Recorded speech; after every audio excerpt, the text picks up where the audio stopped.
अस्सलाम वालेकुम नाज़रीन, कल्याण न्यूज़ सां गॾु मां आहियां सारंग लतीफ़ सोलंकी। सभ खां पहिरीं नज़र विझंदासीं अॼु जी अहम ख़बरुनि ते।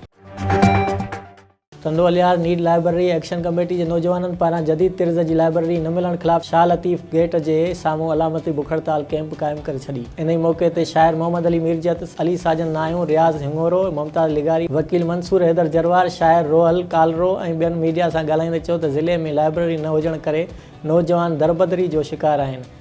असां मुसलसल एहतजाज करे रहिया आहियूं, पर एहतजाजनि जो को बि अमलदार नोटिस न आहे वरितो। असां ज़िले इंतिज़ामिया ऐं सकाफ़त खाते खां घुर कयूं था त ज़िले में लाइब्रेरियूं क़ाइमु करे नौजवाननि में पैदा थियल बेचैनी ख़तमु कई वञे। दादू सिंधी अदबी संगत शाख दादू पारां लतीफ़ जे पारखू ऐं लोक अदब जे ॼाणू डॉक्टर कमाल जामड़ो जी पहिरीं वरसी मल्हाई वई।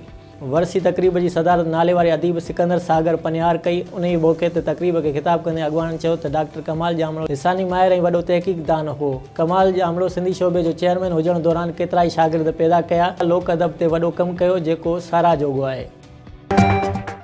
काज़ी अहमद लग ॻोठ छतन शाह में दरगाह सरकार पीर कामिल शाह जिलानी जे माहवार चोॾहीं जे मुनासिबत सां तक़रीब मुनक़िद कई वई। तक़रीब में वॾे अंग में मुरीदनि तोड़े दरगाह जे अक़ीदतमंदनि शिरकत कई। उन मौक़े ते दरगाह जे गादी नशीन सैयद मुख़्तार शाह जिलानी, सजादा नशीन सैयद मस्त मुनीर शाह जिलानी साफ़ियुनि सां ॻाल्हाईंदे चयो त अॼोकी हीअ तक़रीब दरगाह सरकार पीर कामिल शाह जे मुरीद सूफ़ी फ़नकार दीदार अली खे सूफ़ी फ़नकार जी सथ खां धाॻो ॿधाइण लाइ रखी वई हुई, जंहिंमें सिंध मशहूरु सूफ़ी रागी अमीर बख़्श मंगड़ियो दिलदार अली मलाह खे पंहिंजे हथ सां धाॻो ॿधी खेसि पंहिंजो शागिर्द बणायो।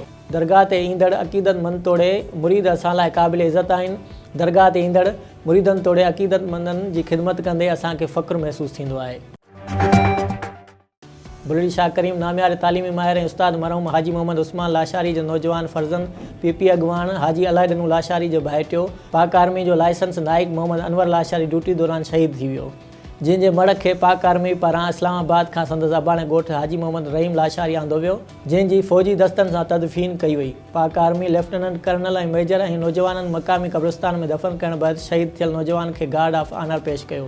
शहीद थींदड़ नौजवान 18 साल फ़ौज में ख़िदमतूं असर अंजाम ॾिनियूं, संदसि अज़मत खे सलाम पेश कयूं था। जरवार में यारहीं शरीफ़ जे सिलसिले में जलसो मुनक़िद कयो वियो। जलसे खे सखी सरदार अली शाह ख़िताब कंदे चयो त मुस्लमान भाइर हिन जबर ऐं ॾाढ जे दौर में नबी करीम सल्लल्लाहु अलैहि वसल्लम जी सुन्नतुनि ते अमल कंदे दीन ते हलण जी कोशिशि कनि ऐं अल्लाह ताला जी इबादत कंदे 5 वक़्त निमाज़ ऐं क़ुर शरीफ़ जी तिलावत कनि। हलंदड़ दौर में इंसान बुराई तरफ़ वञी रहियो आहे, जेको रस्तो जहन्नम जी तरफ़ वञे थो। असांखे घुरिजे त हर वक़्तु अलाह खे यादि कंदे गुनाहनि खां बि तौबा कयूं। आख़िर में मुल्क जी सलामती लाइ ख़ासि दुआ घुरी वई ऐं लंगर पिणु तक़सीम कयो वियो।